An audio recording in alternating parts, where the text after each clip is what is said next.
the myth that is the knowledge economy. Many, including myself, argue that we're living in a knowledge economy. But we're not. At least, not yet. Knowledge has always been a key component in any successful and sustainable business model. The experience in growing crops or raising cattle, the science and skills in drilling for oil or mining ore, the creativity in designing consumer products or adverts aimed at specific market segments. But today, perhaps more than ever before, knowledge can be the sole driver of a business activity. The likes of Amazon, Google, Facebook don't manufacture anything. They turn information about their users into valuable knowledge for marketers and advertisers. Yet, at the same time, they generate a lot of value to hundreds of millions of their users, which they simply give away for free. Why? Because it is simply impossible to determine the market price of one search or one post. Let's explore this in more detail.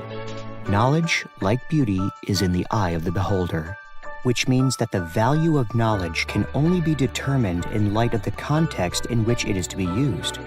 For instance, learning to fly a plane could suit my leisurely interests, the value of which I could weigh against visiting Machu Picchu or owning a Harley-Davidson bike. In another situation, it could be an invaluable life-saving skill, not only to me but to others too. So, what is interesting but otherwise useless to you right now could become extremely relevant and therefore valuable tomorrow, or next week, or next year.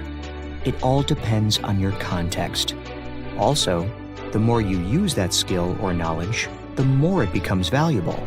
So, in fact, the more you should pay for it to whomever gave you that skill or knowledge. But the kicker is, you don't always know upfront where and when or how often you will use it. As a consequence, the value of knowledge cannot be determined at the time it is acquired, but only as and when it is used, every time it is used, in whichever context. And therefore you should only have to pay for it at the time of use, not at the time of acquisition.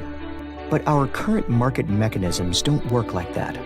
We're not used to that, except perhaps in the music and entertainment industry. Musicians earn royalties that are paid to and collected by performance rights organizations based on the actual playlists of radio stations and events. Current information and communication technologies now make it possible to log and keep track of who shares what knowledge, with whom, and when and how it is used. It opens a door for determining the price of knowledge at the time it is used, a price that is fair and in proportion to its value to both the buyer and seller of that knowledge. Consider how this could work in the world of consulting or training, both knowledge-based businesses by excellence. Currently, they sell knowledge in the form of advice or presentations and exercises, but only charge for the time spent in sharing that knowledge. While they may charge different hourly rates, this still has no direct bearing on the value of what their clients will do with the advice or knowledge. Nor do these clients have the possibility to resell or indeed return what they bought in case it does not meet their purpose. Sorry, no refunds.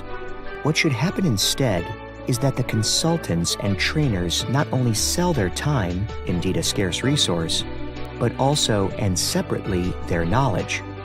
If the client never gets to apply the advice or knowledge, or it simply doesn't yield added value, no additional payment should be due.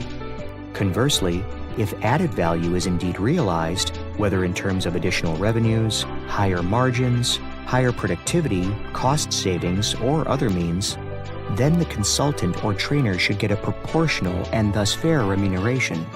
What remains to be negotiated is, of course, the size of that proportional reward. Consider for a moment how market risks are affected. When you're looking for knowledge and expertise, but you're not sure you will find exactly what you're looking for, you will have a hard time determining what you would be willing to pay up front for getting it. This is called information asymmetry. At the time of the exchange, the buyer has little or no idea of how valuable that knowledge will eventually be. This puts downward pressure on what the buyer should be willing to pay for that knowledge. In contrast, the seller has no way to demonstrate or prove the true value of the knowledge in the context of the buyer, short of already sharing and applying it. The risks are therefore significant for both buyer and seller. If instead payment for knowledge is made contingent on future benefits as and when those are realized, then effectively the risk on the buyer that the knowledge bought may not bring added value has all but disappeared and will be limited to the payment of the consultant's or trainer's time. Conversely, the risk on the seller is limited to the buyer not actively putting the knowledge to work and therefore realizing much fewer benefits than perhaps anticipated. But the upside is unlimited, and at any rate, the time spent will be paid for. Watch this space. A project is currently underway, supported by the European Commission's Horizon 2020 program, to create a market for knowledge where knowledge is shared under Creative Commons license and paid for as and when it is used. A fair payment in proportion to the value it creates for the buyers. Want to know more? Contact me at philippe.laliert@nolia.com. That's PHILIPPE.LELIAERT@KNOWLIAH.com.